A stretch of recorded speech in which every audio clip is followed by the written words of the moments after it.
Balitang showbiz, ipinagbubuntis ng kapuso singer at actress na si Jolina Magdangal ang first baby nila ng asawa niyang si Mark Escueta. Narito po ang report ni Aubrey Carampel.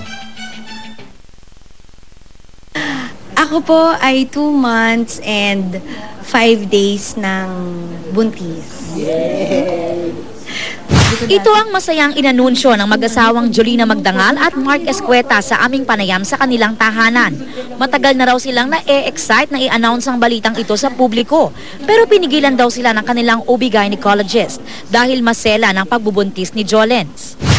She was asking me actually whether kung pwede nang sabihin sa lahat. But I said, wag na muna kasi nag-spots ka. I think, sabi ko, it would be better if there will be no more spotting and probably a repeat ultrasound can be done to ensure that everything is fine. Pinayuhan si Jolina na mag-bed rest at huwag munang magtrabaho dahil on and off ang kanyang spotting, kinailangan daw niyang i-give up ang kanyang regular show sa GMA at GMA News TV. Ang Mundo Mo'y Akin, Sunday All Stars at Personalan para pangalagaan ang kanilang magiging baby ni Mark. Lahat naman ng alam kong pinagtrabahuan ko, ito lang din hinihintay namin eh, 'di ba? Hinihintay namin bilang mag-asawa.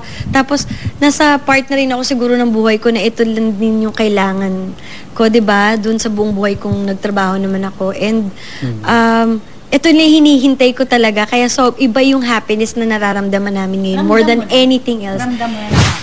Very supportive naman daw si Mark at naghahanda na ring maging daddy. 3 years ago pa to hindi pa kami kasal, hindi pa kami ano. Tapos titingin ako, ang kinuha kong book tungkol sa pagiging daddy. So, ngayon, binabasa ko na siya.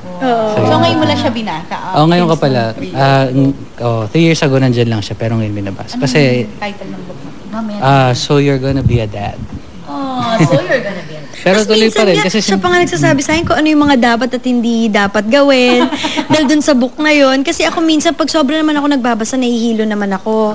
So, ipapahinga ko yung sarili ko. Tapos siya, yung mga spotting na ganyan. Siya yung nagre-research na para hindi ako masyadong mag-worry, hindi ako kabahan. Siya talaga, kumbaga siya yung kama kong malambot.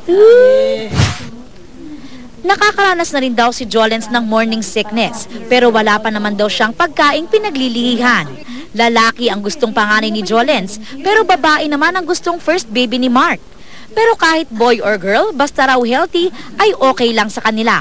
Hiling nila ay patuloy na dasal para sa kanila at sa kanilang baby. Sana isama rin nila kami sa mga dasal nila kasi although okay naman lahat, normal, siyempre hindi pa rin medyo maselan pa rin talaga yung pregnancy niya eh. So, hopefully by tomorrow, maganda rin yung makita dun sa ultrasound. Aubrey Carampel, GMA News.